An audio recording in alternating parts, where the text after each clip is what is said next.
حضرت مولانا روم رحمۃ اللہ علیہ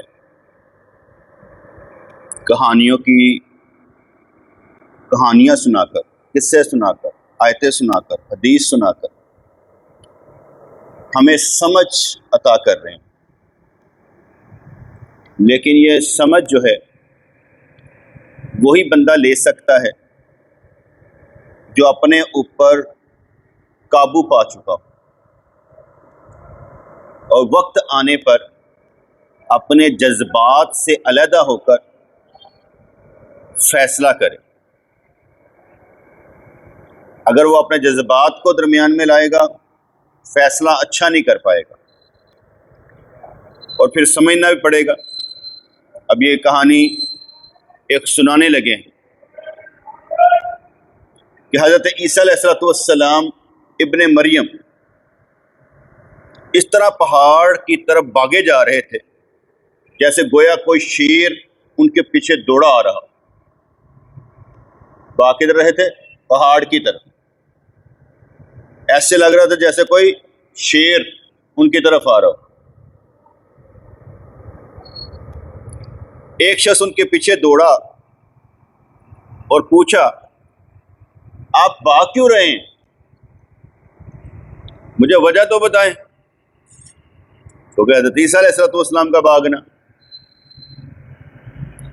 تو انہوں نے کہا، میں ایک جاہل کی وجہ سے، احمق کی وجہ سے بھاگ رہا ہوں۔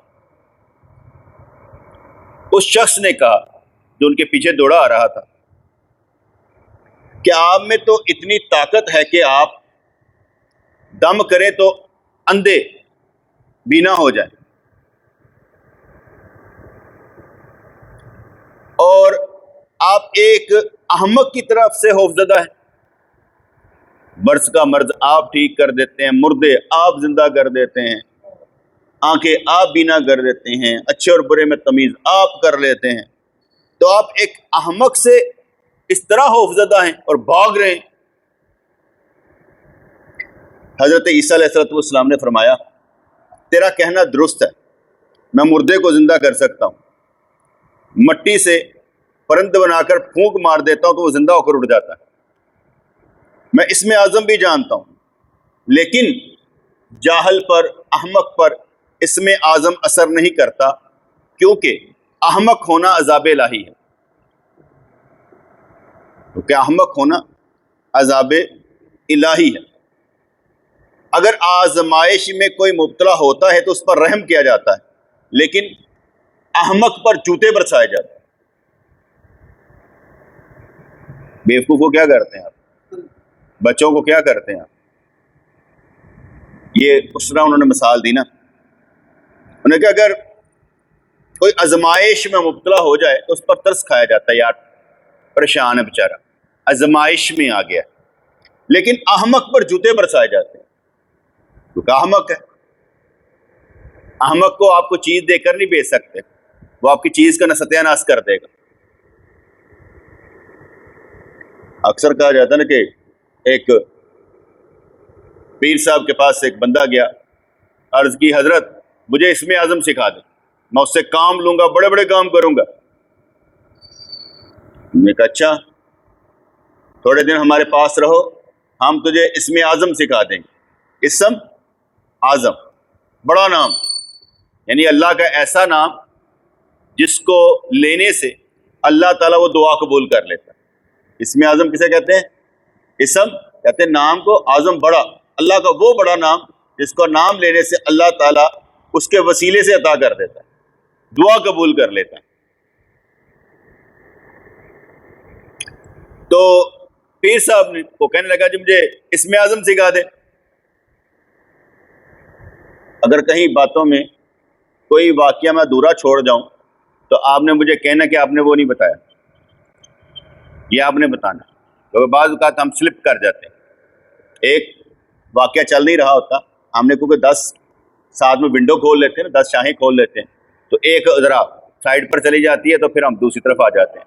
تو کہیں بھی کوئی مسئلہ میں مکمل بیان نہ کر سکوں یا ادھورا چھوڑ دوں تو آپ نے کہنا کہ وہ کمپلیٹ کر دیں، تاکہ آپ بیٹھے ہوئے ہیں نا، تو آپ نے ہی کہنا کہ وہ آپ نے بیان نہیں کیا۔ تو وہ پیر صاحب نے کہا کچھ دیر ہمارے پاس رہو، ہم تمہیں اسم اعظم کیا ہوتا ہے؟ اسم کسے کہتے ہیں؟ نام. اعظم بڑا نام. اللہ کا وہ بڑا نام جس کو لینے سے اللہ تبارک و تعالیٰ دعا قبول کرتا ہے. ٹھیک ہے؟ تو پیر صاحب نے کہا کہ ہم تمہیں سکھا دیتے ہیں. انہوں نے ایک برتن دیا کچھ دنوں بعد اور کہا یہ فلاں جگہ پر جو بزرگ ہے نا ان کو یہ برتن دے آؤ. کھولنا نہیں بیٹے، اس برتن کو انہیں دے آؤ. اب وہ لے کر جا رہا تھا، اندر سے کوئی چیز حرکت کرے، بار بار حرکت کرے، اندر کیا چیز ہے اب وہ اسے معلوم نہیں تھا. اب وہ ایک پل پر گیا، چیز جو ہے نا وہ اندر کھڑک رہی ہے، بھاگ رہی ہے. اس نے کہا پتہ نہیں کیا ہے. اس نے وہ پونا کھولنے والے ٹکن کھولے، جسے چوہا بڑا بڑا جم مار کے باہر نکل کے پول دے تھلے پر. انہیں کہا تھا پیر صاحب نے میری بستری کی تھی، یہ چوہا دے کر مجھے بھیجا. واپس آیا، پیر صاحب کے آگے نہیں گیا، پیر صاحب کے پاس واپس آ گیا. کہنے حضرت آپ نے مجھ سے مذاق کیا، وہ چوہا دے دیا. ہاں بیٹے، جو ایک چوہے کی حفاظت نہیں کر سکتا وہ اسم اعظم کی کیا کرے گا؟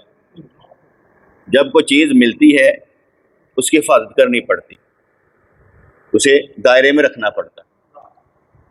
ہم یہ سمجھتے ہیں کوئی چیز ایسے مل جاتی ہے. حضور کو چیز ملی ہوئی تھی، جب طائف کی بستی میں پتھر برسائے گئے نا، چیز ان کے پاس تھی، استعمال نہیں کی کہ بد دعا کر کے سارا ہی ساڑ دے. آئی موج فقیر کی جھونپڑا دیا جلا، یہ نہیں ہوتا، بلکہ کیا ہوتا ہے کہ حفاظت کرنی پڑتی ہے، سوچ سمجھ کر استعمال کرنا پڑتا ہے. ورنہ تو بیٹے بندہ یہی کہے کہ سب کو یہ اللہ ٹھیک کر دے. ٹھیک ہے نہیں؟ جیسے ابو الحسن حرکانی رحمۃ اللہ علیہ کے بارے میں مشہور ہے کہ جب سومناتھ کا مندر فتح کرنا تھا سلطان محمود غزنوی نے، تو گیا حضرت کے پاس، حضرت سومناتھ کا مندر فتح کرنا ہے. کہا جہاں کام نہ بنتا ہو تو ہمارا یہ جبہ لے جا، اسے آگے رکھ کر دعا کرنا، کام بن جائے گا. سومناتھ کا مندر فتح نہیں ہو رہا تھا، جبہ آگے رکھا، دعا کی، سومناتھ کا مندر فتح ہو گیا. ابو الحسن حرکانی رحمۃ اللہ علیہ نے فرمایا اگر وہ جبہ رکھ کے ان سب کے مسلمان ہونے کی دعا کرتا وہ بھی قبول ہو جائے. لیکن یہ ایک واقعہ ہوتا ہے بیٹے، یہ ایک واقعہ ہوتا ہے. ابو الحسن حرکانی رحمۃ اللہ اپنا جبہ آگے رکھ کر اپنے علاقے کے سارے مسلمان گھر بیٹھے تھے. الٹ بھی سوچا کرے نا، نیگیٹو بھی سوچا کرے. ایک دفعہ جب بات آ رہی ہو نا اسے صرف پازیٹیو نہ لیا کرے، نیگیٹو بھی لیا کرے. کیا وہ نہیں کر سکتے تھے؟ اللہ کی مرضی ہوتی، جو اس نے کہلوانا ہوتا ہے وہی کہلوانا ہوتا ہے. جیسے میں اپنے طور پر کئی چیزیں سوچتا ہوں، اپنے طور پر کوئی چیزیں سوچتا ہوں اور کہہ دیتا ہوں اللہ میرا بھلا کرے گا، اللہ میرا آسرا ہے، میرا سہارا ہے، میرا بھلا کرے گا، اور جو کرتا ہے بہتر کرتا ہے. اب میں اپنے لیے یہ بات کہہ رہا ہوں کہ جو کرتا ہے بہتر کرتا ہے. لیکن یہ میں نے اپنا ایک جذبہ بیان کر رہا ہوں کہ اللہ تعالیٰ میرے ساتھ کبھی برا نہیں کرتا، اللہ ہمیشہ میرے ساتھ اچھا کرتا ہے. لیکن یہی بات ابرار کے ساتھ ہو اور یہ کبھی گرتا پڑتا چلتا پھرتا یوں ٹھاں ٹھوں کرتا ہو تو کیا اللہ اس کے ساتھ بھی ٹھیک کر رہا ہے یا مجھے اس کی فکر کرنی پڑے گی؟ کرنا تو اللہ نے اس کا، بھلا اس کا اسی نے کرنا ہے، برا اسی نے کرنا ہے اس کا. کیا مجھے اس کی فکر کرنی چاہیے کہ نہیں جو ہو رہا ہے اللہ کی مرضی سے ہو رہا ہے،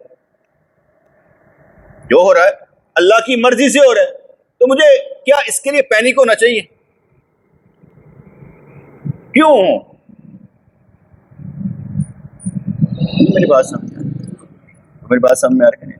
میرا ایک عقیدہ ہے کہ میرے ساتھ جو ہو رہا ہے اللہ تعالیٰ بہتر کر رہا ہے. یہ میں اپنی ذات کے لیے، گھر والوں کی کوئی بات نہیں کر رہا، صرف اپنی بات کر رہا ہوں کہ میرے ساتھ جو کچھ ہو رہا ہے بالکل بہتر ہو رہا ہے، اور جو اللہ ہے میرے ساتھ غلط نہیں کرتا، ہمیشہ اچھا کرتا ہے. میں اپنا پچھلا ریکارڈ دیکھتا ہوں تو آگے چلنا آسان ہو جاتا ہے.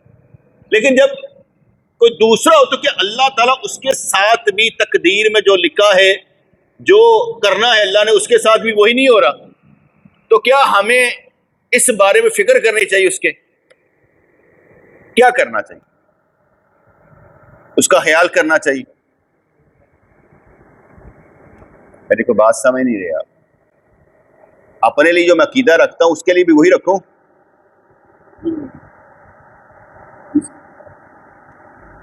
اپنے لیے جو میں عقیدہ رکھتا ہوں اس کے لیے بھی وہی رکھوں؟ کیا رکھوں؟ اس کے لیے عقیدہ اور رکھوں، اپنے لیے اور رکھوں؟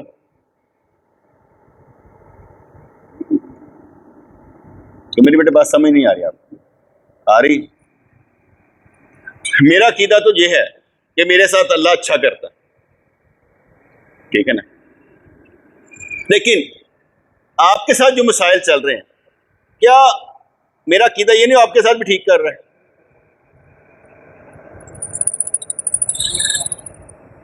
مجھے اس میں کوئی فارمولا لگانا چاہیے کہ چھوڑ دینا چاہیے؟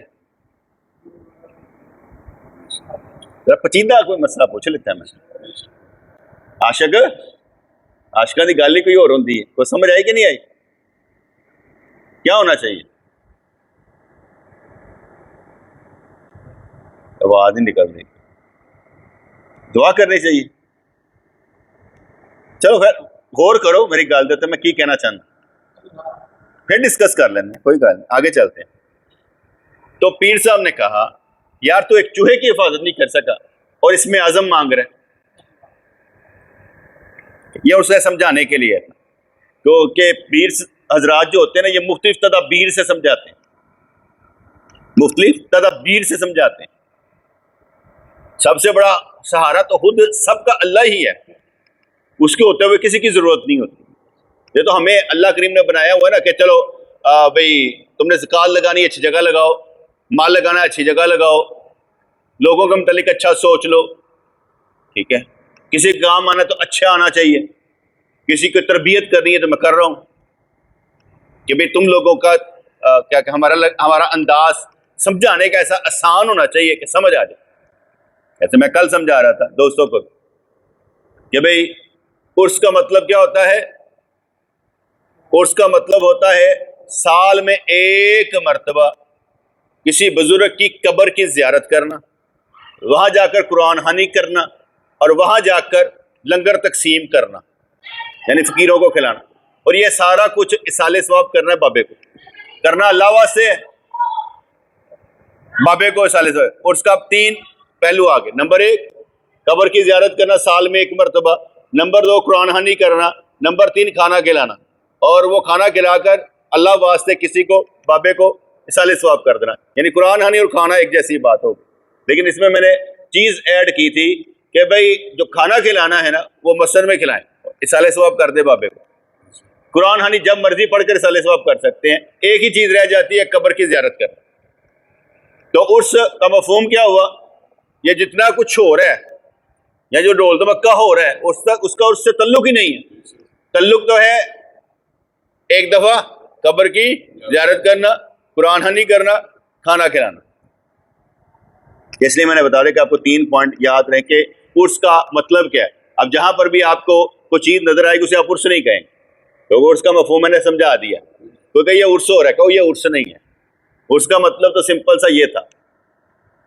تو حضرت عیسیٰ علیہ السلام نے فرمایا تیرا کہنا درست ہے، میں مردے کو زندہ کر سکتا ہوں، مٹی سے پرند بنا کر پھونک مار دیتا ہوں تو زندہ ہو کر اٹھ جاتا ہے، میں اس میں اعظم بھی جانتا ہوں، لیکن احمق پر اس میں اعظم اثر نہیں کرتا، کیونکہ احمق ہونا عذاب الہی ہے۔ اب میں نے کہہ دیا، آپ میں سے کوئی بیٹھا سمجھے کہ وہ احمق ہے، سمجھنے میں کوئی وقت لگتا ہے، سمجھنے میں بڑے کوئی وقت لگتا ہے، تو کہتا ہے میں احمق ہوں، میں ہوں ہی احمق، کیا وہ عذاب الہی میں گرفتار ہے؟ جو سوچے اب اس پر ہے، میں تو صرف بیان کر رہا ہوں، لیکن جب کوئی بیان کر رہا ہوتا ہے نا تو کدی کوئی بندہ اپنے سے لے لیتا، کدی کسی سے لا لیتا، ٹھیک ہے نا؟ صرف واقعہ سنیا کرو، اپنے سے نہ لایا کرو، تہاڈی مہربانی۔ میں یہ تو سمجھایا تانوں کہ جو سمجھنا ہے نا، سمجھنا وہ بڑا مشکل ہے کہ یار کیا میں ہوں، میں کس پوزیشن میں ہوں. ٹھیک ہے جی. اگر میں یہ سمجھوں کہ آپ احمق ہیں تو آپ تو عذاب الہی میں گرفتار ہیں. میں درس کس کو دے رہا ہوں؟ آپ نہیں سمجھ آئی. اب میں نے ذرا اس طرح سمجھا دیا. پھر میں درس کس کو دے رہا ہوں؟ مجھے تو بھاگنا چاہیے آپ سے کیونکہ آپ احمق ہیں. تو میں آپ کو احمق سمجھ کر درس دے رہا ہوں. باتیں کو سمجھ آ رہی کہ نہیں آ رہی؟ کیونکہ بعض اوقات بیٹے بات پلٹانی پڑتی ہے، گمانی پڑتی ہے تاکہ کوئی راستہ ملے کہ ہم نے کس طرح سوچنا کیسے ہے. یہ سوچنے کا انداز بھی میں بتا رہا ہوں کہ آپ نے سوچنا کیسے، کس انداز سے سوچنا. تو احمق پر اسم اعظم اثر نہیں کرتا کیونکہ احمق ہونا عذاب الہی ہے. اگر آزمائش میں کوئی مبتلا ہوتا ہے تو اس پر رحم کیا جاتا ہے، لیکن احمق پر جوتے برسائے جاتے ہیں. حماقت کا اثر اللہ تعالیٰ کی ایک مہر ہے جس پر کوئی تدبیر مؤثر نہیں ہوتی. کہتا ہے حماقت کا اثر اللہ تعالیٰ کی ایک مہر ہے کہ جڑا جاہل ہے تو مہر لا دیتا ہے. جی میں ابو جہل تو مہر لاتی سی تو او دیتے کوئی تدبیر تسی لاکھ کرو اثر نہیں کر. احمقوں اور بے وقوفوں سے اس طرح بھاگو جیسے حضرت عیسیٰ علیہ السلام بھاگے تھے. موسیٰ علیہ السلام نے جب اپنی قوم کو کہا نا کہ گائے ذبح کرو، کہنے لگے تو سن کڑے پاسے لان لگا ہے، تو جاہل ہے. کہنے لگا اعوذ باللہ ان اکون من الجاہلین، میں پناہ مانگتا ہوں میں جاہلوں میں سے ہو جاؤں، میں جاہلوں میں سے نہیں ہونا چاہتا. اعوذ باللہ ان اکون من الجاہلین. احمقوں اور بے وقوفوں سے اس طرح بھاگو جیسے حضرت عیسیٰ علیہ السلام بھاگے تھے. احمق پر آپ کوئی علمی بات کریں اثر ہی نہیں کرے گی کیونکہ وہ احمق ہے، اس کو کیا لینا دینا. جیسے میں اکثر کہتا ہوں اہل تشیع حضرات احمق ہیں، انہوں نے بنا ہی دیتا گیا ہے احمق نے، انہوں نے گل اثر ہی نہیں کرنی ہے تو انہوں نے الٹی تڑے تے پا دینی. جو انہوں نے آپ کیتا ہوندہ ہے نا وہ تڑے تے پا دیں. یعنی سب آپ من گڑت کتاباں لکھیاں نے، ساری انہوں نے من گڑت نے، ٹھیک ہے، تے تڑے تے پا دیں گے. تاڑیاں کتاباں بنو امیہ دے دور دیاں نے، انہوں نے یہ بھی نہیں پتا بنو امیہ دور چ کہڑی کتاباں لکھیاں گئی، پتا ککھ نہیں، تڑے تے پا دیں گے بس. اور بنو امیہ دور کہندے نے حضرت معاویہ رضی اللہ عنہ بعد دا دور 131 ہجری تک دے دور نو کہندے، وہ تڑے تے پا دیں. تو حماقت کا اثر اللہ تعالیٰ کی ایک مہر ہے جس پر کوئی تدبیر مؤثر نہیں ہوتی. احمقوں اور بے وقوفوں سے اس طرح بھاگو جیسے حضرت عیسیٰ علیہ السلام بھاگے تھے. اب یہ ہمارے بچے ہیں، یہ احمق نہیں ہے، احمق نہیں ہے، کچھ نہ کچھ سمجھ رکھتے. اب ان کو احمقوں میں شمار نہیں کیا جا سکتا، حالانکہ وہ غلطی کریں گے، لیکن ان پر جوتے بھی برسائے جائیں تو پھر بھی یہ احمق نہیں. چھوٹے ہیں نا، تھوڑا بڑا ہوں گے تو پھر اور طرح کا ذہن آ جائے گا. لیکن ہم ان سے عقل مندوں والی امید رکھتے ہیں، ہم ان سے عقل مندوں والی امید رکھتے ہیں اور ساتھ میں غصہ بھی کر رہے ہیں. تربیت کہتے ہیں نا، ہر نبی نے بکریاں چرائی، کیونکہ بکری جو ہوتی ہے نا کبھی ادھر بھاگ جاتی ہے، کبھی ادھر بھاگ جاتی ہے، کبھی ادھر بھاگ جاتی ہے، تو اسے اکٹھا کر کے لایا جاتا ہے. ایک دفعہ کہتے کہ شاید موسیٰ علیہ السلام کی بات ہے کہ بکریاں چرا رہے تو بکری بھاگی، آپ اس کے پیچھے بھاگتے بھاگتے پکڑ لیا. کہتا آنا تو میرے پاس ہی تھا، تو اتنا بھاگنے کی کیا ضرورت. اللہ کریم فرماتا ہے آنا تو تم نے میرے پاس ہے، اتنا بھاگنے کی کیا ضرورت. 2 منٹ کی بات ہوتی ہے بیٹا، ایک لمحے میں ادھر تھا، ایک لمحے میں ادھر ہو گیا. یہاں جانا تو نے اسی کے پاس تھا. اوپر والی کہانیاں اور ہوں گی، نیچے والی کہانی کچھ اور ہوگی، مرنے کے بعد والی کہانی کچھ اور ہوگی. دیکھو یہاں پر کئی آنے والے فوت ہو جاتے ہیں، کیا کہتے ہیں، اسد بشیر صاحب فوت ہو گئے، شیخ عبدالحمید صاحب فوت ہو گئے، باسط سلطان فوت ہو گیا، اس کا بیٹا مغیث سلطان فوت ہو گیا، کئی فوت ہو جاتے ہیں. اب ان کا رول نہیں ہے، ان کا رول یہاں پر کوئی نہیں ہے، یہاں پر کوئی تبدیلی نہیں آئی. ان کے لیے آ چکی ہے، ادھر نہیں آئی. ان کے لیے آ چکی ہے، ادھر نہیں آئی، کیونکہ وہ چلے گئے ہیں، ان میں تبدیلی آ چکی ہے. کیا ہو رہا ہے کیا نہیں وہ جانے. ادھر والے کام میں تبدیلی نہیں ہے کیونکہ ہم سارے کے سارے کام کر رہے ہیں، ہم زندہ ہیں، ہم لگے ہوئے ہیں کسی کو کسی کی ضرورت نہیں، جس کو ضرورت ہوگی وہ تھوڑی دیر روئے گا پھر نکل جائے گا. یہ دنیا ایسے ہی ہے. تو اس لیے تبدیلی ہمارے اندر نہیں آتی، ان کے اندر آتی. جو نیچے چلا گیا تبدیلی اس طرف آتی. ہم لوگ انتظار میں ہوتے ہیں کہ کب ہمارے اندر بھی تبدیلی آنی، ہم نے مرنا تو نکلنا ہے، کیونکہ جانا تو پڑے گا ہی. ایک بندہ میں ایک امید لگا کر رکھتا ہوں. ایک ہوتا ہے بندہ کہتا ہے یا میں جو پانا سی نا پا لیتا ہے، میں جنہ سیکھنا سی سیکھ لیتا ہے. ایک بندہ کا یہ سٹائل ہوتا ہے جس کا مطلب یہ ہے کہ اس نے کہہ دیا اور کچھ نہیں ہوگا سیکھنے واسطے، سیکھ لیتا ہے، بڑا پتہ لگ گیا بڑا، یہ اس نے کہہ دیا. یہ بیوقوف انسان ہے.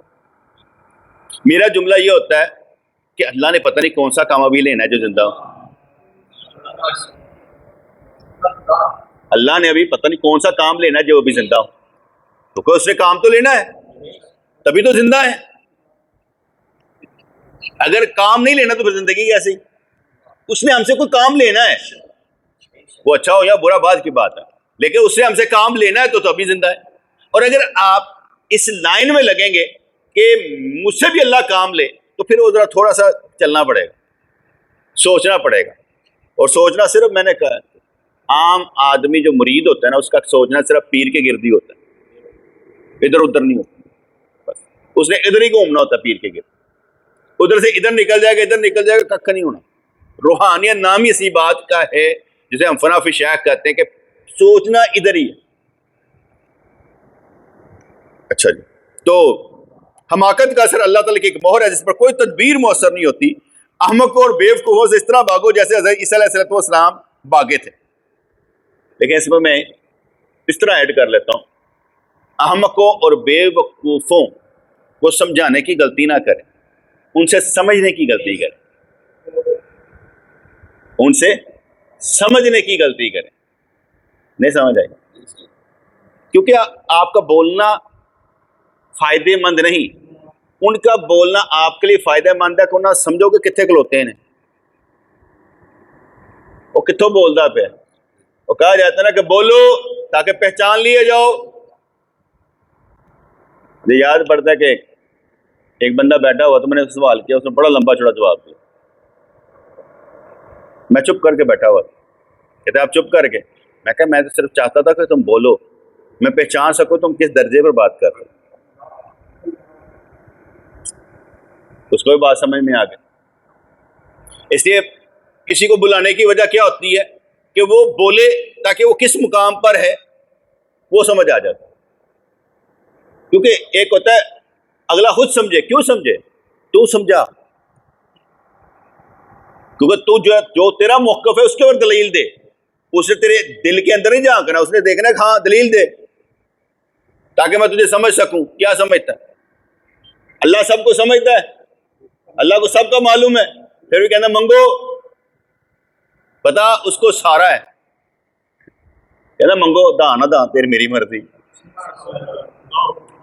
اس کی مرضی نہ دے. اس کے لیے کوئی چیز لازم نہیں ہے کہ آپ کو دے، اور آپ کے لیے لازم ہے پھر بھی اتنے جذبے سے مانگے جیسے ابھی دینے لگا. آپ کے لیے لازم ہے کہ اس قدر جذبے سے مانگے جیسے ابھی ملنے لگا. اس پر لازم ہی نہیں ہے دے یا نہ دے. بیکاری کا کام بھیک مانگنا، وہ دے نہ دے اس کا کون سا کام؟ اچھا، تو کہتے ہیں بیوقوف کی صحبت انسان کے اوصاف آہستہ آہستہ چراتی رہتی. اگر آپ بیوقوف کے پاس بیٹھیں گے نا، میں ایک مثال دیتا ہوں. ہمارا ایک دوست تھا، مولوی تھا، آفس میں آتا تھا. وہاں ایک بندے کا نام تھا مبارک، وہ بھی مولوی تھا، لیکن اتنی غلیظ گالیاں نکالتا تھا کہ بیان سے باہر، بیان سے باہر. اور ایسے سے جملے کستا تھا. مثلاً ایک بندہ آیا، اس نے اسے سائیکل دے دی، جا میری سائیکل ہے. اگلے نے کہا مبارک صاحب نے سائیکل دیتی، کہنا انہوں نے میری بہن دیتی ہے، ایسے مر دیتی ہے، تو نہیں دیتی تو نہیں دینا. اب جملہ سمجھے اس کا؟ ایسی باتیں کرتا تھا کہ اگلے کو آگ لگ جاتی کہ یار اس نے کیا کہا ہے. اب جو ہمارا دوست تھا نا، انہوں بڑی اگ لگتی سی، وہ گل یہو جی کرتا سی. انہیں پھر چوندیاں گالاں کڈیاں انہوں نے گالا دا اٹیک کیا. اب اس نے بدل دیا کہ نہیں بدل دیا؟ اس نے اس کے اوصاف چوری کر لی. وہ اچھا تھا اسے برا بنا دی. اہل تشیع حضرات صحابہ کرام پر تبرہ کرتے ہیں, لعنت ملامت کر, ہم بھی کرتے ہیں. ان کو چوری کر لیا ہم نے ان کو کاپی کر لیا. کیوں؟ اسی اینا کرنا کہ ساڑی کاپی کرو. وہ جو چیز کرنا چاہتے ہیں ہم ان کے پیچھے لگ جاتے ہیں. کیوں؟ وہ کریٹر ہے, بناتے ہیں, اسی کر دے کچھ نہیں. دن منانا انہوں دا کام سی, اسی منانے پہ ہیں. ساڈا کی کام سی عمر فاروق دا دن منان دا, سیدنا ابو بکر دا دن منان دا, ساڈا کوئی کام نہیں سی. اسی انہوں نے دیکھا دیکھی منانے پہ. ہمارا کام تھا ایک قاعدہ اور قانون اپنے نسلوں کو سکھا دیتے, بس ہم نے وہ سکھایا نہیں, اس لیے ہم پریشان ہیں کہ دیا کچھ نہیں ہے. اور ہر کوئی کہتا ہے مولوی کچھ کرے گا, تو نے بھی کچھ کرنا ہے. یہ نہیں کہ صرف مولوی نے کچھ کرنا ہے, تو نے بھی کچھ کرنا ہے. کہتے بے وقوف کی صحبت انسان کے اوصاف آہستہ آہستہ چراتی رہتی ہے. گرم جوشی کو ان کی صحبت کاہلی میں تبدیل کر دیتی. ایک بندہ اللہ کی راہ پر چل رہا ہوتا ہے بڑے درلے سے, جو اس کے یار دوست اسے سے راہ سے ہٹا دیتے ہیں, کاہل بنا دیتے ہیں. وہ بڑے درلے سے چل رہا ہوتا ہے, لیکن اس کی صحبت میں, ایک مثال دیتا ہوں, پیر سونا سائی رحمۃ اللہ علیہ کا عرصہ, ہم کیونکہ لاہور سے جاتے ہیں, ہم پہلے چلے جاتے تھے, ہمارے پیر و مرشد وہاں پر جاتے تھے عرص پر, ہم وہاں پر چلے گئے پہلے. اور جو نوابشاہ کے لوگ تھے وہ آخر والے دن میں آئے, دعا والے دن میں آئے, اور بس بھر کے لائے, بندے بڑے لے کر آئے. میرے پیر و مرشد نے ان سے پوچھا آپ اتنی لیٹ آئے, کیسے ان لوگوں کو تیار کر رہے. اور میں کہ لوگوں کی وجہ سے آپ نے جو یہاں ملنا تھا ضائع کر دیا. لوگوں کی وجہ سے, لوگ لانے کے لیے نہ آتے لوگ, آپ تو آتے. ہم لوگ لوگوں کو لا رہے ہیں, آؤ تم آؤ تم. میں یہاں پر کہتا ہوں لوگ لے کر آئیں, خود تو آؤ. میں تو نہیں کہتا لوگ لے کر آؤ, بندے زیادہ ہونے چاہیے, میں تو نہیں کہتا. میں تو کہتا تم آؤ, اگر کچھ پانا ہے تم آؤ, اگر مجھ سے کچھ ملتا نہیں ہے تو تم بھی نہ آؤ. وقت کیوں ضائع کرتے ہو, گھر جاؤ. اگر بیٹے میں کچھ دے نہیں رہا تو تم لینے کیا آ رہے ہو, حاضری لگوانے آتے ہو, ضرورت ہی نہیں ہے, وقت ضائع کرتے ہو اپنا اور میرا. سمجھ آ رہی کہ نہیں بات؟ وہ بس بھر کے لائے, آئے یار چلیے. بیٹے ہر ایک کا مزاج ویسا نہیں ہوتا. آپ کو مجھ سے محبت ہے, اس کسی کو اور کو کیسے ہوگی؟ کوئی نہیں ہوگی. وہ تو میرے لیے وہ تو مجھے تنگ کر رہا ہے جو آ رہا ہے. مجھے یاد ہے وہ ہمارا دوست سکندر تھا نا, وہ اپنے نال سارے مچھڑے لے کے آ گیا. اب میں بیٹھا ہوا, جب درس ختم ہوا, میں گال سنو یہ نال نہ آیا کرو. سمجھ آئی ہے نا؟ ایویں تو چک کے لے آندا ہے, انہیں بھی آنا تے آئے, نہیں آنا تو نہ آئے. بین کر دیا, وقت کا ضائع نہیں کیا میں نے. اب میں کہوں کہ یار بیٹھے نے اٹھا کے, یار میرے لیے اب میں جو بیان کر رہا ہوں بیٹے سمجھانے کے لیے آپ کو, اور علم دے رہا ہوں, وہ آپ کے اندر کی بات ہے جو میں آپ کو کھول کھول کے سمجھا رہا ہوں کہ یار یہ سوچنا چاہیے. اب ان کا تو ہے ہی نہیں بیچاروں کا, وہ تو میرے پاس آ کر تنگ ہو رہے ہوں گے کہ کر کیا رہے. میں یہ نہیں کہتا کہ آپ لائیں نہ کسی کو, یہ نہیں میں کہہ رہا, میں آپ کو سمجھا رہا ہوں. آپ لیٹ ہیں اور بندے لانے کے لیے آپ لیٹ ہیں, فائدہ کیا ہوا؟ آپ سارے بندے لا کر کھڑے بھی کر دیں گے تو پتر کیا ہوا؟ میں اور مثال دیتا ہوں. ہمارے پیر و مرشد رحمۃ اللہ تشریف لانا تھا لاہور میں, تو ایک ہمارے دوست ہے, میں نے ان سے کہا یار بندے ہونے چاہیے, محفل دے بندے ہونے چاہیے, مسجد بندے آنے چاہیے. گل ہی کوئی نہیں, ورک شاپ تو بھر کے لے آتے ہیں بندے, یعنی کہ وہاں پر جا کے مزدور لے اٹھا کے لے آتے ہیں. اور میں کو بندے یہ نہیں چاہیے, سمجھدار بندے چاہیے جو ان کی بات کو ہضم کریں, ان کے ڈی کوڈ کریں, ان کی بات کو سمجھے کہ آپ کیا کہنا چاہتے ہیں. انہوں نے کیا کھانا کھا کے چلے جانا ہے. ہمارے نزدیک محفل کا مطلب کھانا کھا کے جانا, لنگر کھالتے چلے جاؤ. جو پیر نے بیان کیا وہ غائب ہے. بابا اپنے نفس کو مارنا ہے, خود کو مغلوب کرنا ہے, اپنے آپ کو ظالم نہیں مظلوم بنانا ہے، سمجھو، اپنے آپ کو اچھا بنانے کی قسم کھانی ہے کہ میں نے اچھا بنانا، تاکہ ہم سے کسی کو شکایت نہ ہو۔ تو بندوں کی ضرورت، بندے بننے سے بہتر ہے خود بھر جاؤ، لانے کی کوشش ہی نہ کرو، کیونکہ جب آپ کا کردار ان کو متاثر کر رہے ہیں، فرض کرو یہ کہیں پر بھی کھڑا ہے اور لوگ اس سے پوچھ رہے ہیں سوال، تو اس کا مطلب ہے وہ اسے کچھ سمجھ رہے ہیں، جو پوچھ رہے ہیں تو بس کافی ہے، تو ان کے لیے فیض کا دریا ہے، لگا رہنے دے، تو کام کرتا رہے، ہمیں کیا ہے؟ اگر ان کو تیری بات سمجھ میں آ رہی ہے تو سمجھاتا جا، اگر تجھے میری بات سمجھ میں آتی ہے تو آگے پھیلاتا جا، اتنا ہی کافی ہے کہ 10 بندے بیٹھے اور 10 کو بات پتہ چلے اور آگے پھیلا دیں، بس۔ تو جو گرم جوش لوگ ہوتے ہیں ان کو بری صحبت کاہل بنا دیتی، نمازی سے بے نمازی بنا دیتی، برے اچھے سے برا بنا دیتی ہے۔ حضرت عیسیٰ علیہ السلام کا احمق سے بھاگنا دراصل ہم لوگوں کی تعلیم کے لیے تھا کہ احمق پر وقت ضائع نہ کریں، کچھ نہیں بننا۔ اگر ایک بھی بیٹے آپ کے مزاج کے مطابق سیکھ رہے ہیں نا، گڈ، اب بہت اچھے ہیں، کہ ایک بندہ بھی تو ہے، لوگوں کی تعداد نہیں دیکھنی۔ اب مجھے ایک شیعہ کہہ رہا تھا، کہنے لگا دیکھو 20 سفر کو کروڑوں بندے نکل آئے، بیٹے یہ تو آپ نے طاقت کا اظہار کیا نا، مین پاور دکھائی، ان میں علم تو ہے نہیں، وہ کھوتے گھوڑے جنہیں مرضی کر لو، اس لگے گھوڑا کر دے تہاڈا کی کام میں دین دے نال۔ اب وہ بندوں کی تعداد پر کام کر رہے ہیں، ہم ایمان کی تعداد پر بات کرتے ہیں۔ یا اللہ اگر یہ 313 نہ رہے تو دنیا میں تیرا نام لیوا کوئی نہیں رہے گا۔ ہم ایمان کی بنیاد پر بات کرتے ہیں، وہ کھوتوں اور گھوڑوں کی بنیاد پر بات کر رہے ہیں، تو بندے ہی بندے نکل آئے۔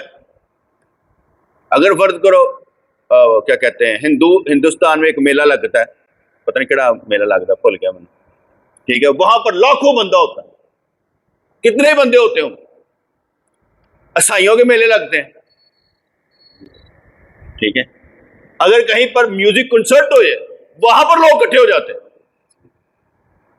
وہ شاید ہے نا کینیڈا میں، تو ان سے بات کر رہا تھا، کہتا ہے آج کل پتہ نہیں کوئی گانے گانے والی ہے تو یہاں پر آئی ہے تو وہ بہت ان کو پیسہ دیتی ہے، خود لاکھوں روپے لے کر آتی ہے، لاکھوں ڈالر مانگتی ہے آنے کا، لیکن جب وہ آتی ہے نا گانے کے لیے تو یہاں پر ٹیکسیاں چلتی ہیں، ٹیکسی نہیں ملتی اور ہوٹل بک ہو جاتے ہیں اس کے آنے پر، اور کافی ریونیو وہ دے کر جاتی ہے۔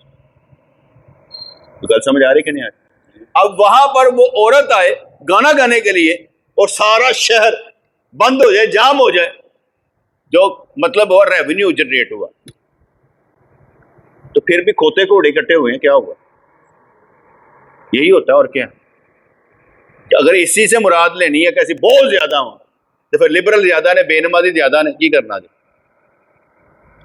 ٹھیک ہے نہیں؟ تو نہیں کہ حضرت عیسیٰ علیہ السلام کا احمق سے بھاگنا دراصل ہم لوگوں کی تعلیم کے لیے تھا، ان کو جو نور حق کی گرمی حاصل تھی وہ احمق کی حماقتوں سے کم متاثر ہو سکتے تھے۔ وہ احمق کو ٹھیک نہ بھی کر سکیں لیکن ان کی حماقت سے متاثر نہیں ہوتے۔ وہ بندہ جس کو کسی بندے کی طبیعت خراب نہ کر سکے وہ کامل آدمی، یعنی وہ سب کو ملتا جلتا رہے لیکن کوئی اسے خراب نہ کر سکے، اسے راستے سے نہ ہٹا سکے، تو وہ کامل آدمی۔ جو اپنا راستہ طے کرتا چلا جاتا ہے وہ نہیں دیکھتا، وہ پیچھے ہٹتا نہیں ہے، کمزور پڑتا نہیں ہے، جذبہ ماند پڑتا نہیں ہے، وہ کامل آدمی اپنا کام کرتا چلا جاتا۔ تو اس لیے ہم نے نیک صحبت میں کچھ گین کرنا ہے۔ ربنا آتنا فی الدنیا حسنۃ وفی الآخرۃ حسنۃ وقنا عذاب النار، ربنا آتنا فی الدنیا حسنۃ وفی الآخرۃ حسنۃ وقنا عذاب النار، یا اللہ یا رحمان ثبتنا علی الایمان، آمین برحمتک یا ارحم الراحمین۔